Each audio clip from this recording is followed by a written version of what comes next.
एक छोटे से गांव में मोहन नाम का एक गरीब किसान रहता था।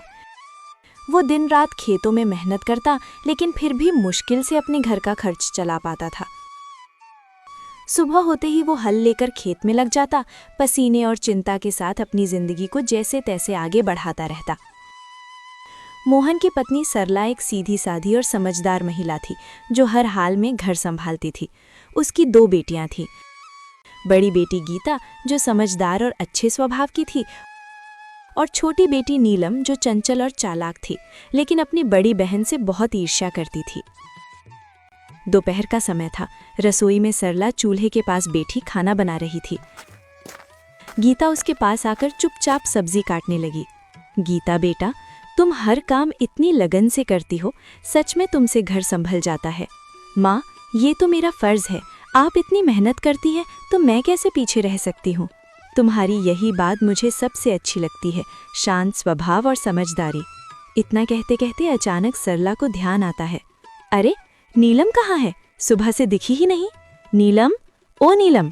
सरला जोर से आवाज लगाती है। कुछ पल सन्नाटा रहता है, फिर तेज कदमों की आवाज आती है। नीलम गुस्से और चिड़चिड़े अंदाज में रसोई में अंदर आती है। क्या है माँ, इतनी जोर जोर से क्यों बुला रही हैं? मैं कोई खाली नहीं बैठी थी। बात करने का ये तरीका है? मैं बस पूछ रही थी कि तुम कहाँ थीं। नीलम हंसते हुए तंज में, आपको मेरी क्या चिंता होगी, आपको तो बस आपकी आदर्श बेटी गीता की ही फिक्र रहती है। गीता, नीलम ऐसा मत बोलो। नीलम गुस्से में बीच में काटते हुए, आप चुप ही रहो दीदी, हर वक्त अच्छी बनने का नाटक मत किया करो। सबके सामने सीधी साधी बनती हो और सारी तारीफें भी तुम ही ले जाती हो। नीलम, बस करो नीलम, ये जलन तुम्हें गलत रास्ते पर ले जा रही है। हाँ, जलन है मुझे, क्योंकि मुझे हमेशा आप दोनों के बीच में छोटा और बेकार महसूस कराया जाता है। आप दोनों को तो बस एक दूसरे की अच्छाई ही दिखती है। दोपहर की तेज धूप खेतों पर चमक रही थी। मोहन अपने खेत में हल चला रहा था। उसकी कपड़े पसीने से भीग चुके थे, लेकिन वो बिना रुके काम करता जा रहा था। चारों तरफ सन्नाटा था, बस बैलों की धीमी चाल और हल्की मिट्टी चीरने की आवाज सुनाई दे रही थी।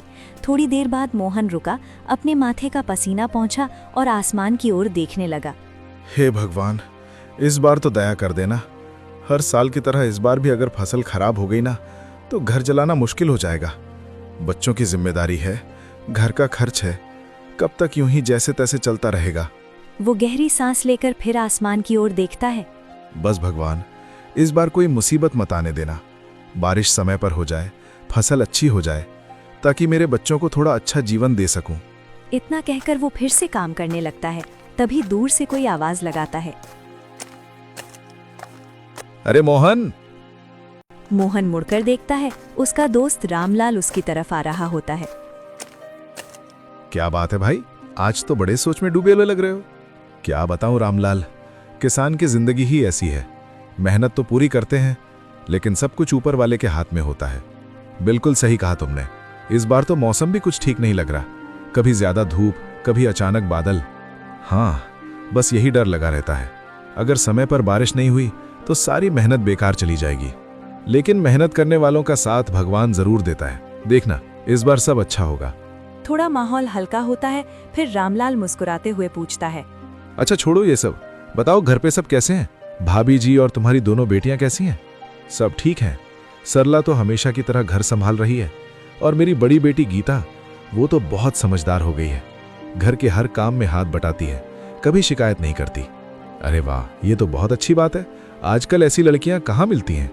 हाँ, लेकिन छोटी वाली नीलम, उसका स्वभाव थोड़ा अलग है।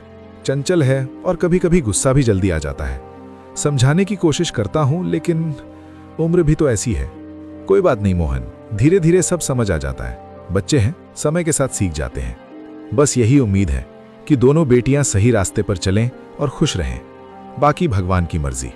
दोनों कुछ पल के लिए खेत की तरफ देखते हैं, फसल, मिट्टी और अपने संघर्ष भरे जीवन को। चलो भाई, हिम्मत मत हारना, सब ठीक होगा। हाँ, उम्मीद तो उसी से है।